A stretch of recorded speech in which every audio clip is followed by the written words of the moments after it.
เสเสพุทธนาเมอิเมนาพุทธตังโสอิโสตังพุทธปิติอิขอความนอบน้อมแด่องค์สมเด็จพระสัมมาสัมพุทธเจ้าขอน้อมอภิวาทแด่พระสัทธรรมเจ้าขอน้อมนมัสการพระอริยสงฆ์เจ้าขอถวายความเคารพท่านพระคุณเจ้าท่านเจ้าคณะพระสังฆาธิการท่านครูบาอาจารย์พระสงฆ์องค์สังฆเจ้าทุกรูปทุกตนทุกองค์เจริญสุขเจริญพรสวัสดียามค่ำคืนมายังพุทธบริษัทอุบาสกอุบาสิกาทุกคนทุกท่าน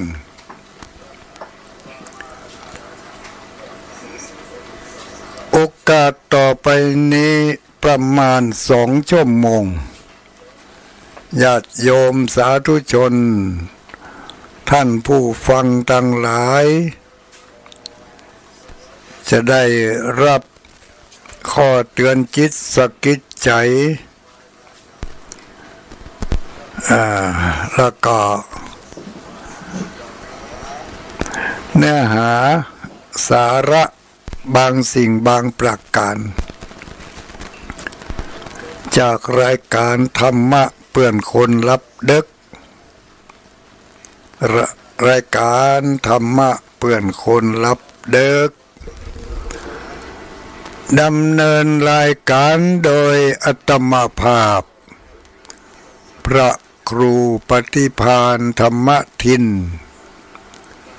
หรือว่าตุลุงดอยนิวัตสถานอยู่ที่วัดพระธาตุม่อนจอมพออำเภอเวียงป่าเป้าจังหวัดเจียงไฮ้มาบริหารเวลาทางสถานีคลื่นสีขาวเพื่อชาวประชาได้กระจายเสียงไปทั่วพื้นภูมิภาคของภาคเหนือตอนบนก็มีตั้งแต่เมืองน่านเมืองแป่ลำปางเชียงรายลำปางพะเยาเชียงรายจังหวัดฝางจังหวัดเชียงใหม่จังหวัดลำพูนจังหวัดแม่ฮ่องสอน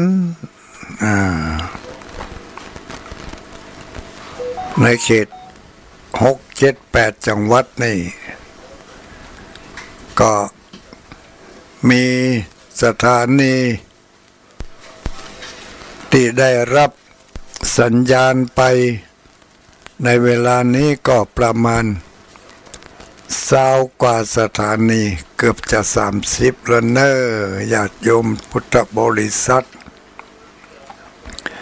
พระสงฆ์องค์สังฆเจ้าทุกตนทุกองค์ที่มีเมตตาธรรมได้มานำเสนอเนื้อหาสาระเกี่ยวกับพระธรรมคำสอนขององค์พระบวรสัมมาสัมพุทธเจ้า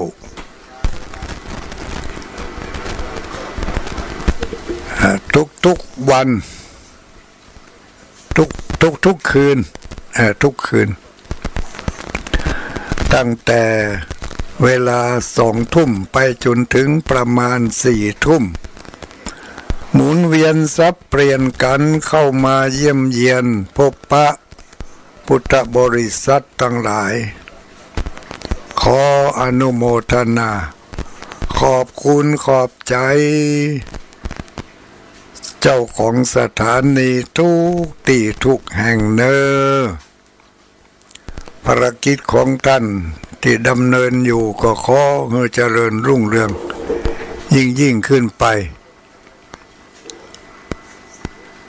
เหมือนกับเสียงธรรม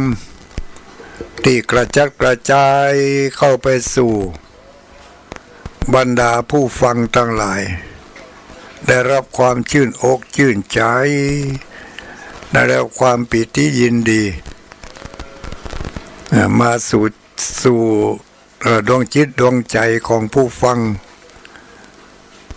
มากน้อยขนาดไหน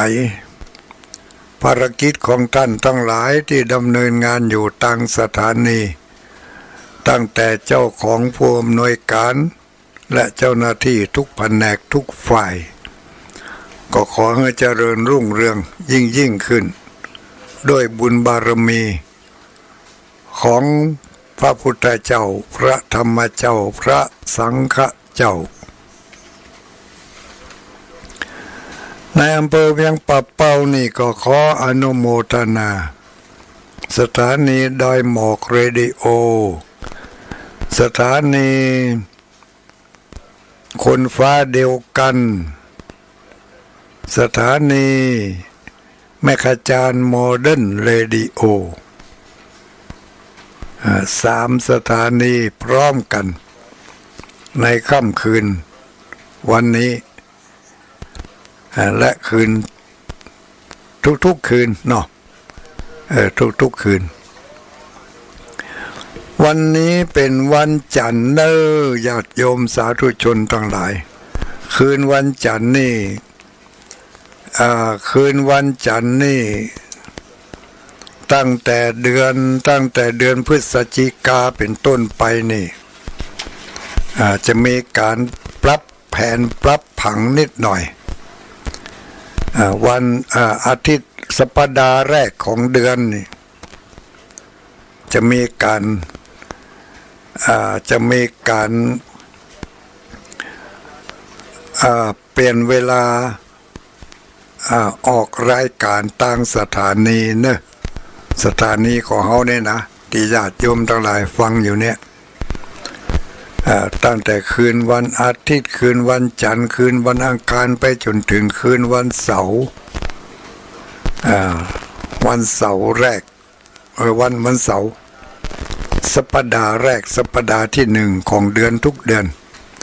เขาจะได้ยินได้ฟังหลากหลายทัศนะหลากหลายความคิดเห็นหลากหลายความรู้ที่ทางสถานีคลื่นสีขาวจะได้ปรับรายการอาทิตย์แรกของเดือนคือตั้งแต่วันที่จันทร์การพุธพฤหัสศุกร์เสาร์เนี่ยนะจะเป็นวันที่ได้ก็แล้วแต่ก็จะเป็นรายการพิเศษสัปดาห์แรกนี้เป็นรายการพิเศษเพราะฉะนั้นญาติโยมที่เคยฟังในคืนวันอาทิตย์คืนวันจันทร์คืนวันอังคารคืนวันพุธคืนวันพฤหัสคืนวันศุกร์คืนวันเสาร์สัปดาห์แรกนั้นก็เปลี่ยนมาฟังทัศนะจากท่านผู้ทรงความรู้ทรงผู้มีภูมิรู้ภูมิธรรมจะได้นำรายการมาเสนอให้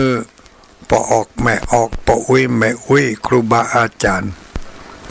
พระสงฆ์องค์สังฆเจ้าเฮาได้ยินได้ฟังอีกรูปแบบหนึ่งอีกรูปแบบหนึ่งอาจจะเป็นการสนทนากันหรือว่าจะเป็นการ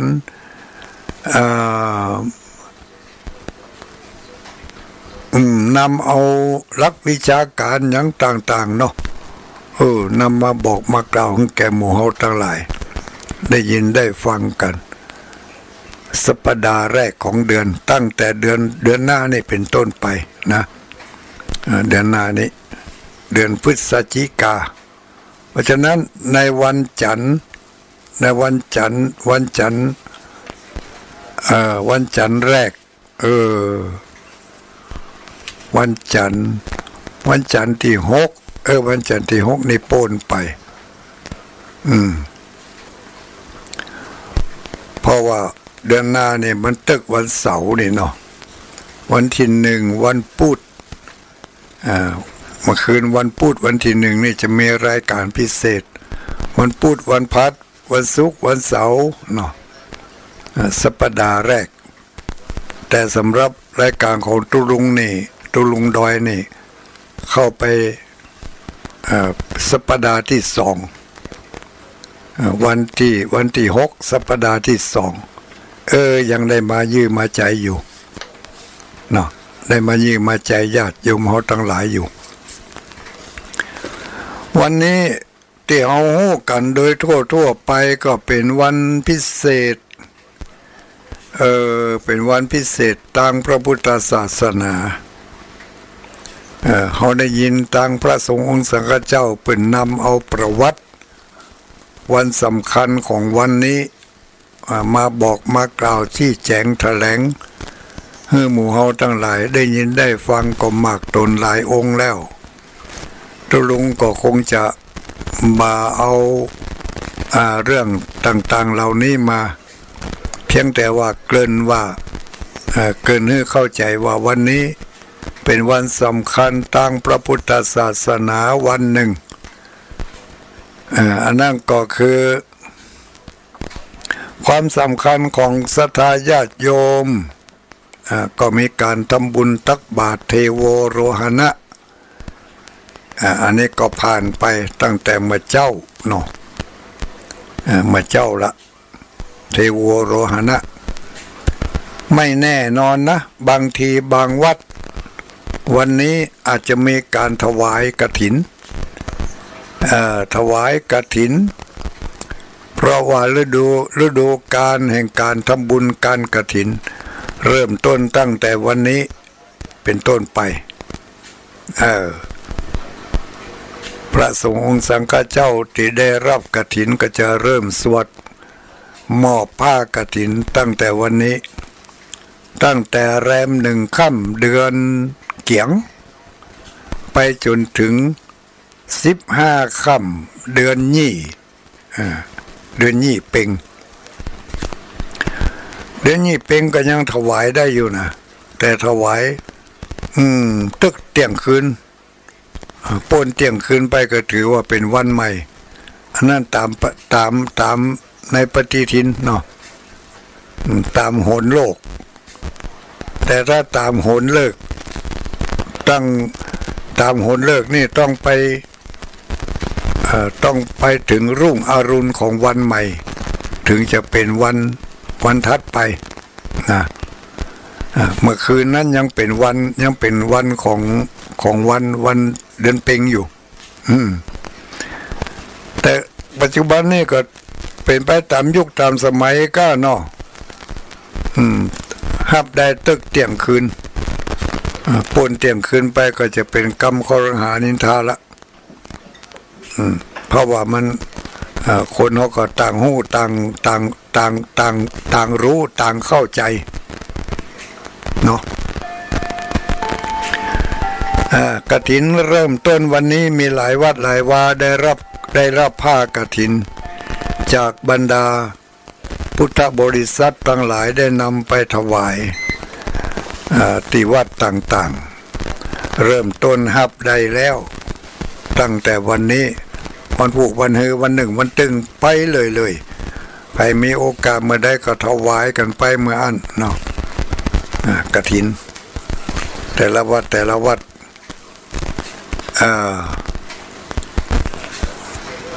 อีกงานหนึ่งที่งานเกี่ยวกับคณะพระสงฆ์โดยเฉพาะก็คือวันนี้เป็นวันออกพรรษาวันออกพรรษาของตุเจ้าศรัทธาญาติโยมออกไปตะวาละ ทุกเจ้าก็กำลังจะออกมาคืนเนี่ยตุลุงก็ออกไปออกภาษาตัวทุกเจ้าเป็นมาตะกี้นี่ฟังมาเข้ารายการเนี่ยกลัวว่าจะบัดตันเข้ารายการก็เลยมาเข้ารายการเพื่อจะให้ญาติโยมทั้งหลายที่กำลังรอคอยอยู่เนาะรอท่าจะได้มาร่วมฟังนี่กันเนาะมาร่วมฟังบางคนก็ไปวัดอยู่ก็มีเพราะว่าบางวัดเปิดยังมีอยู่นะวันเนี้ยทุกเจ้าเปิดอธิษฐานออกพรรษาก็ทำไปตามจารีตประเพณีและก็ทำไปตามกฎระเบียบของแต่ละวัดมีการไหว้พระสวดมนต์แล้วก็ออกพรรษากล่าวคำออกพรรษาต่อหน้าซึ่งกันและกันเรียกว่าวันปวารณาตวานี่เป็นวันปวารณามหาปวารณาจะได้ว่าเป็นวันมหาปวารณาท่านพระคุณเจ้าทั้งหลายเพิ่นได้อธิบายให้ญาติโยมหมู่เฮาทั้งหลายได้ยินได้ฟังกันไปแล้วตลอดจนถึงเพิ่นยังบอกว่าคือเอามาประยุกต์ใช้กับภายในครอบครัวก็ยังได้ธรรมะของพระพุทธเจ้านี่บ่จำกัดลูกเพิ่นเรียกว่าอาการิโกไม่จำกัดการเวลาไม่จำกัดบุคคลบ่จำกัดสถานที่บ่เลือกอย่างวันออกพรรษาเนี่ยที่ว่าวันมหาปวารณาเนี่ยคือ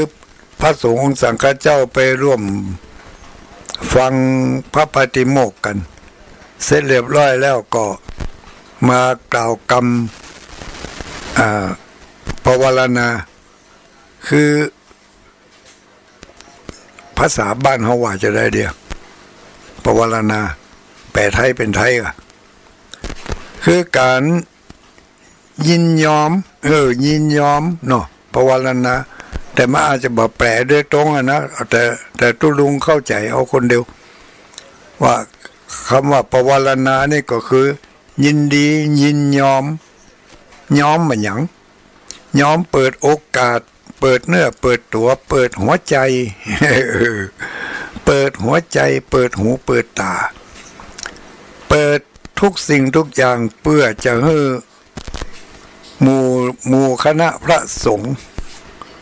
หมู่สีเดียวกันนี่นะสีเดียวกันเปิดโอกาสให้ได้บอกกล่าวตักเตือนที่ว่ามหาปวารณานี่นะเปิดโอกาสให้หมู่สีเดียวกันเนี่ย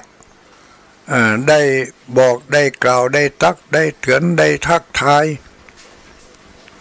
อย่างสมมติว่าตุลุงดอยอีน่ะเนาะได้ไปกล่าวกรรมปวารณาในอุโบสถทุกเจ้าพระสงฆ์ในอุโบสถถึงหมดนั่นตุลุงดอยฮื้อสิทธิ์ฮื้อเสียงฮื้อโอกาสได้ประกาศในท่ามกลางหมู่สงฆ์ว่าท่านทั้งหลายวันนี้เป็นวันออกพรรษาแล้วนับแต่นี้ไปเฮาก็จะมีโอกาสได้ปะกันน้อยลงเพราะฉะนั้นในฤดูออกพรรษาไปแล้วนี่ภารกิจต่างๆมันก็ทำกันนักทำกันหลายบางครั้งก็ทำถูกบางครั้งก็ทำผิดถ้าเกิดว่าท่านทั้งหลายได้หู้ก็ดีได้หันก็ดีได้รังเกียจยังถือซึ่งพฤติกรรมที่ตุลุงดอยได้กระทำก็ดีได้ก็ดีที่มันบ่ถูกต้องบ่แม่นนั่นน่ะก็ขอให้ท่านทั้งหลายได้ช่วยตักเตือนบอกกล่าวกระซิบกระซาบจี้ขี้ข้างน้อยเน้อเนี่ย ว่าตุลุงพิษไปแล้วเนี่ยอันนี้ได้ประกาศในท่ามกลางหมู่สงฆ์บอกว่าจะเป็นพระสงฆ์ที่มีอายุพรรษาแก่กว่าก็ตามอ่อนกว่าก็ตามเปิดโอกาสเปิดหูเปิดตาเปิดหัวใจยอมรับฟังคำติเตียนตำหนิฟังคำตักเตือนบอกกล่าวจากท่านทั้งหลายที่ได้หู้ก็ดีได้หันก็ดีได้รังเกียจก็ดีได้รังเกียจไม่ใช่รังเกียจตัวนะคือรังเกียจพฤติกรรมอย่างตุลุงเลยเนาะได้มาออกอากาศเนี่ยใจวาจาใจกำอู้ที่บ่เหมาะบ่สมบ่ถูกบ่ต้องนี่ถ้าท่านได้ทั้งหลายฟังดูแล้วมันบ่ม่วนนะเป็นกำอู้ที่บ่น่าจะเอามาอู้ตุลุงอันนี้ก็ตักเตือนกันได้บอกมาเลยเปิดโอกาสแล้วเปิดโอกาสแล้วโดยเฉพาะอย่างยิ่งตุลุงดอยไม่เปิดโอกาสแต่เฉพาะฝ่ายพระภิกษุสงฆ์สีเดียวกันเท่านั้นแม้กระทั่งญาติโยมสาธุชนที่ฟังอยู่ในเวลานี้ก็เหมือนกันเปิดโอกาสเปิดตัวเปิดหัวใจให้ญาติโยมได้กล่าวทักท้วงติงตำหนิมาได้เลยบอกว่าตุลุงจะมีความไม่เหมาะสมด้วยประการใดกิริยากรรมอู้กากิริยาท่าทางกาไปหันไปที่ไหนไปยักกิ้วลิวตาใส่ไผ่กานี่นะเนาะตุลุงเนี่ยอันนั้นน่ารังเกียจขนาดนี้นะถ้าอย่างอีกก็ช่วยตักเตือนกระซิบกระซาบบอกกล่าวเอาแหนให้กันฟังจิมว่าตุลุงถ้าบอกส่งหน้าก็กลัวตุลุงอายกระซิบกระซาบบอกมาตั้งไลน์ก็ได้มาเดินในช่องทางที่จะบอกมันมีเยอะแยะนะอันนี้ก็ภาวนาไว้เหมือนกันญาติโยมทั้งหลายสาธุชนทุกคนทุกท่านหันกิริยาอาการกำอู้กำจาอันใดไม่เหมาะไม่ควรน่ารังเกียจก็ช่วยกระซิบกระซาบบอกกล่าวกันมาได้เลยอย่าไปคิดว่าเขาเป็นเจ้าบ้านไปติทุกเจ้าได้อย่างไรไม่ใช่ติบอกถ้าตินั่นก็คือเจ้าตัวบ่หูเจ้าตัวบ่ยอมรับเจ้าตัวบ่เปิดในเมื่อเจ้าตัวบ่เปิดแล้วเขาไปว่าให้เปิดอันนั้นแหละคือการตำหนิติเตียนซ้ำว่าไปในตั้งที่บดีแหมตั้งหากนะเล่าขวัญนั่นน่ะเล่าขวัญนั่นน่ะตำหนิติเตียนนินทาใส่ร้ายป้ายสีเริ่มถลามถลืมไปนักทิกนะโดยเจ้าตัวไม่ยอมรับหรือว่าเจ้าตัวบ่ได้เปิดโอกาสแล้วเขาไปว่าให้เปิดอันนี้พระพุทธองค์ก็บ่ได้ห้ามว่าบ่ได้ห้ามว่าศรัทธาห้ามเอาไปใช้เนอะบ่ได้ว่าอย่างนั้นนะเปิดโอกาสเอาวิธีการอันนี้มาใช้ภายในครอบครัวของเฮาก็ยังได้เลยครอบครัวของเฮาพ่อแม่พี่น้องปู่ป้าน้าอาลูกหลานอยู่ด้วยกันเนี่ยบอกกันไว้เลยพ่อมันแม่มันถ้าหันเปิ้นพิษยังบอกกิมเนอร์ภาวนาไว้คนเฮานี่ตามีหน้าพอหน้าบานถ้าบ่แยงแว่น ถ้าแยงแว่นก็หาได้นะแต่มันก็ยังมาแน่เด้อยังบ่หันเด้อก็มีเพราะอันอย่างเพราะเฮาชอบบางสิ่งบางอย่างเฮาชอบกิริยาอาการแต่งเนื้อแต่งตัวใส่สุดใส่อย่างอีเฮาชอบของเฮาแต่อย่าลืมนะว่าที่เฮาแต่งหน้าแต่งตาแต่งเนื้อแต่งตัวนั่น เขาแต่งให้คนอื่นพอนะในเมื่อคนอื่นเป็นกับอูกำจาก็เหมือนกันเขาจะส่งสื่อไปให้คนอื่นได้ครับในเมื่อเป็นกำอูกำจาเป็นกิริยาอันคนอื่นเป็นฮับบ่ได้คนอื่นเป็นบ่พอใจเขาก็เปิดโอกาสให้เป็นได้ท่วงติงเข้ามาได้เลยอันนี้เรียกว่าเปิดโอกาสถ้าเขาเป็นกัลยาณมิตรของกันและกันเขาก็ย่อมบอกกล่าวตักเตือนกันถ้าไม่ใช่กัลยาณมิตรก็ติเตียนกันติเตียนกับตักเตือนติเตียนตักเตือนคนละอย่างกันนะมันใกล้กันฮะนะแม่กันฮะนะนี่วันมหาปวารณาเนี่ยคือวันเปิดโอกาสตะวาละในที่อุโบสถยังมาแล้วใจเถอะวันนี้เอามาว่าที่วัดไผ่วัดมันทำสังเคปมาเทนะทวารตเยนะกตังสัพพังอปราทังขมะธรรมเมพันเต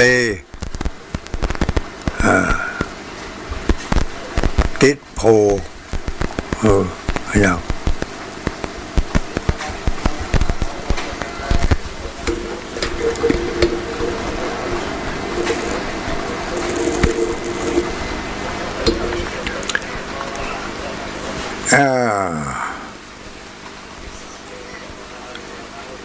ก็เป็นการเอามาทบทวนเนาะทบทวนหมู่เฮาตั้งหลายบางทีฟังไปนักแล้วก็อาจจะสับสนวุ่นวาย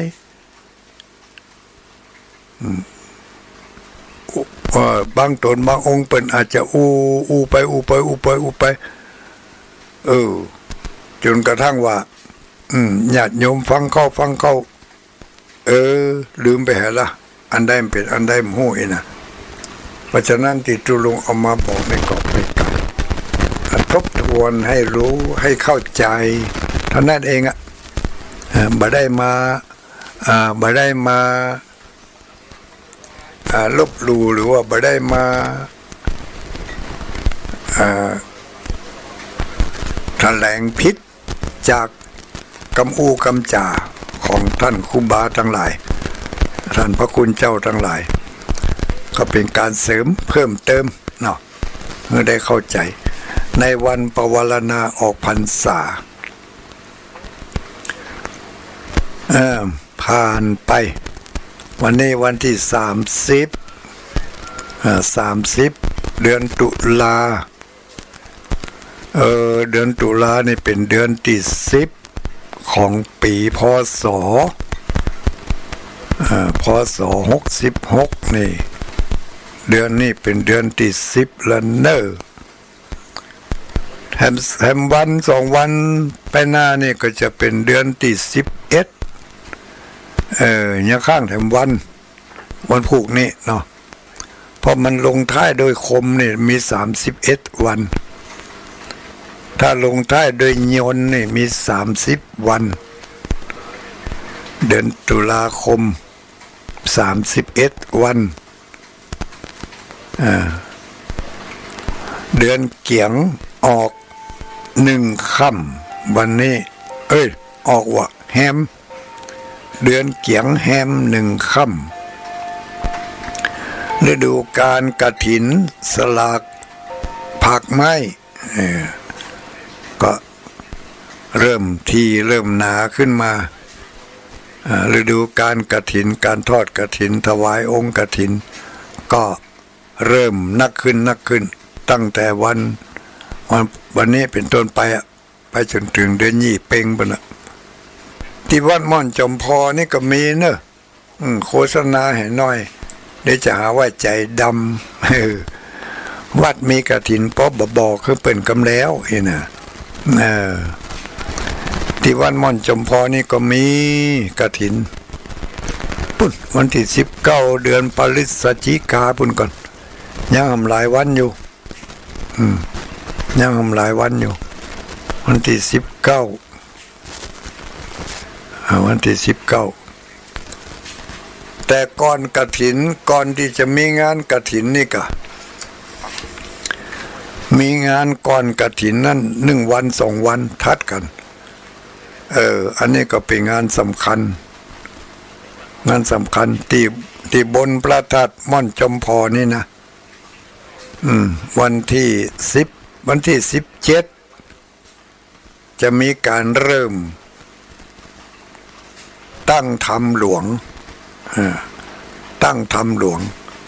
มาคืนวันที่17เป็นวันศุกร์กะหาเนาะคืนวันที่17เป็นวันศุกร์จะมีการเทศธรรมมหาจารย์เวสสันดรชาดกแต่บ่ได้เทศคืนวันที่17นั่นเถอะเอาธรรมที่กล่าวถึงความเป็นมาเป็นไปของมหาจารย์เวสสันดรมาเทศนา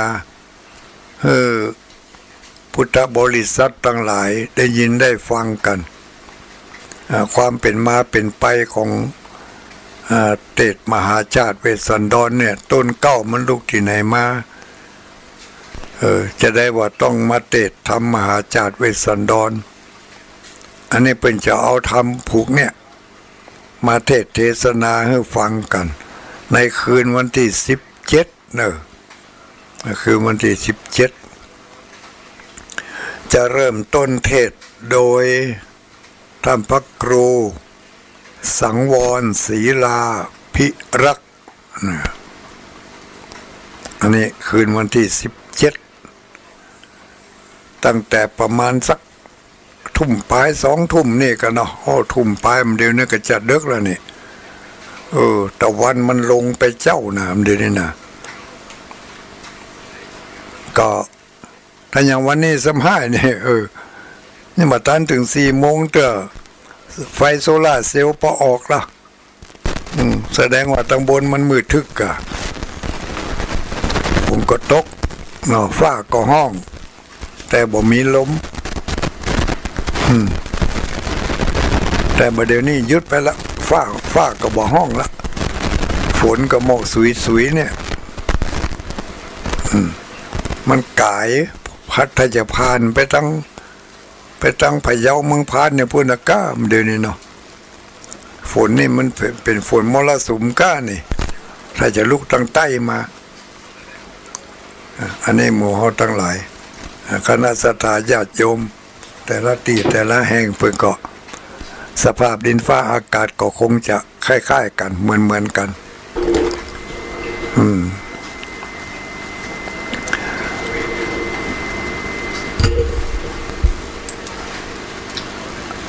ค่ำ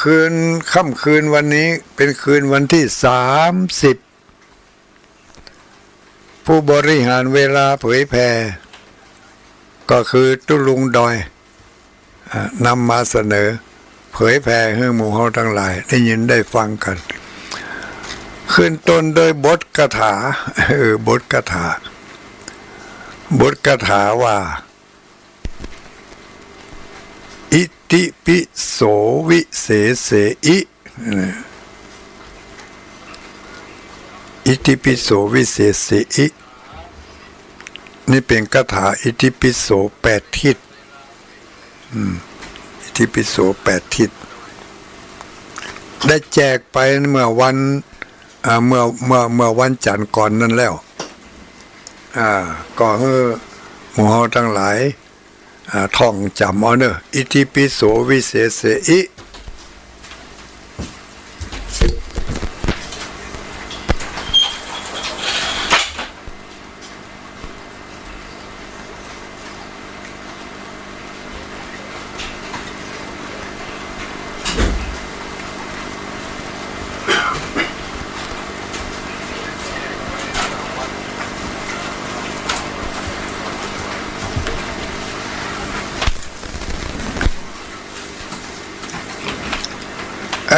ขอสุมาอภัยเนอะ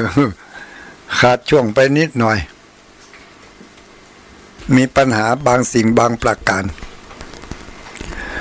ก่อนที่จะท่องคาถาให้จบถึง4 บรรทัดนั้นก็ควรจะตั้งนะโมให้ก่อนนะโมตัสสะภะคะวะโตอะระหะโตสัมมาสัมพุทธัสสะตั้งนะโมให้ก่อนแล้วก็3 จบเมื่อตั้งนะโม3 จบแล้วก็ท่องคาถาไปโอ้ดีแท้ๆนะคาถาบทนี้อิติปิโสวิเศษถ้าไผท่องได้ท่องเวลาก่อนจะรับจะนอนถ้าเข้าไปในห้องพระหรือได้ไปไหว้พระไหว้เจ้าที่ไหนก็แล้วแต่ไหว้พระไหว้พระพุทธเจ้า คงจะบัดใจไปไหว้เจ้าเข้าทรงนะไหว้พระแล้วก็ตั้งนะโม3 จบตั้งนะโม3 จบเนี่ยในวันหนึ่งนี่ก็ควรจะตั้งให้ครั้งหนึ่งตั้งให้ครั้งเดียวต่อไปก็ว่ากาคาถาอิติปิโสวิเศษเส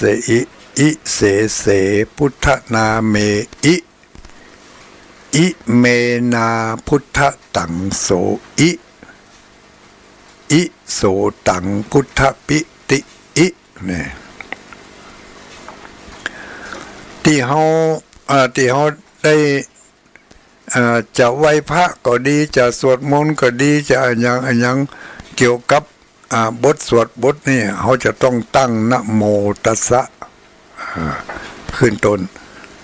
แม้กระทั่งการจะร้อยคาถาอย่างต่างๆก็แล้วแต่เพื่อความศักดิ์สิทธิ์ของคาถาก็ต้องตั้งนะโมตัสสะภะคะวะโตเนี่ยนะถ้าอู้ถึงนะโมตัสสะแล้วจะได้ว่าต้องว่านะโมตัสสะแม้กระทั่งการบางทีที่เปิ้นเป่าเปิ้นหาเปิ้นแจ้คาถาอย่างต่างๆนั่นก็ต้องขึ้นต้นโดยนะโมตัสสะนะโมตัสสะนี่เขาก็ว่ากันมาตั้งแต่ไหนแต่ใดละมันมีเก้ามีเงามันมีที่มาที่ไปจะได้นี่ที่ว่าจะได้ว่าต้องว่านะโมตัสสะแล้วก็นะโมตัสสะภะคะวะโตเนี่ยไผเป็นคนว่าเป็นคนแรกไผเป็นคนตั้งเก้าญาติโยมทั้งหลายสนใจก็ใครฮู้ก็ไผเป็นคนตั้งเก้าว่านะโมตัสสะนี่ใครฮู้แต่ก็มันเป็นไผมนุษย์หน้าไหนเป็นคนว่าก่อนเปิ่นนะโมตัสสะแล้วก็ว่าเป็นบทเป็นบาทด้วยนะเนาะนะโมตัสสะภะคะวะโตอะระหะโตสัมมาสัมพุทธัสสะนี่3 จบกันเลยขึ้นขันตั้งขันตั้มกล่าวกระถมกระถาอย่างต่างๆก็ต้องว่านะโมเพราะถ้าเขาได้ว่านะโมตัสสะนี่นัยยะอันหนึ่งก็คือเป็นการน้อมรำลึกนึกถึงพระคุณของพระได้น้อมรำลึกถึงองค์พระสัมมาสัมพุทธเจ้าก็ต้องว่านะโมตัสสะอย่างนี้เฮาเฮียนเปิ่นที่ว่านะโมตัสสะนี่นะมีสมัยก่อนที่พระพุทธเจ้าตรัสรู้ใหม่ๆนะเพิ่นยังบ่มีเด้อนะโมตัสสะนี่บ่มีไผว่าสักคนเด้อมีอยู่ใครฮู้กว่านี่จะเล่าให้ฟังเนาะว่าไผเป็นคนว่าเป็นคนแรกนะโมตัสสะนี่นะโมนะโมนะโมนะที่ว่าคนแรกนี่บ่ใช่มนุษย์บ่ใช่คนนะญาติโยมทั้งหลายเป็นไผเป็นพญายักษ์เป็นพญายักษ์นะเป็นคนว่าเป็นคนแรกเนี่ยเป็นยักษ์ ยักษ์ตัวนี้มีชื่อว่าสาตาคิระยักษ์สาตาคิริยักษ์บางเตือก็ว่าคิริบางเตือก็ว่าคิระก็จำเอาก็แล้วกันสาตาคิริยักษ์เป็นคนว่าเป็นคนแรกครั้งแรกในชีวิตของเขาแล้วก็พอสาตาคิริยักษ์ว่า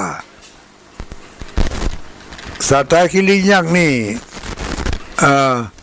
ไม่ใช่ว่าจนจบนะญาติโยมว่าสองกรรมนะสาตาคิริยักษ์นี่ว่านะโมว่าการนะโมอย่างเดียวนะเพราะเหตุใด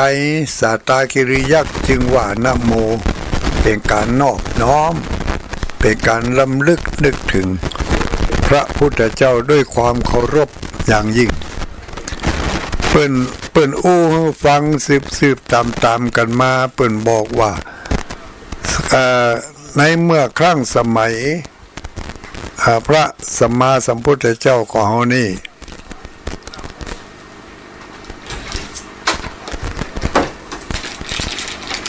สมัยพระพุทธเจ้าของเรานี่ได้ตรัสรู้แล้วเปิ้นก็เข้าไปในป่าหิมพานต์สาตาคิริยักษ์ใจสิริสาตาคิริยักษ์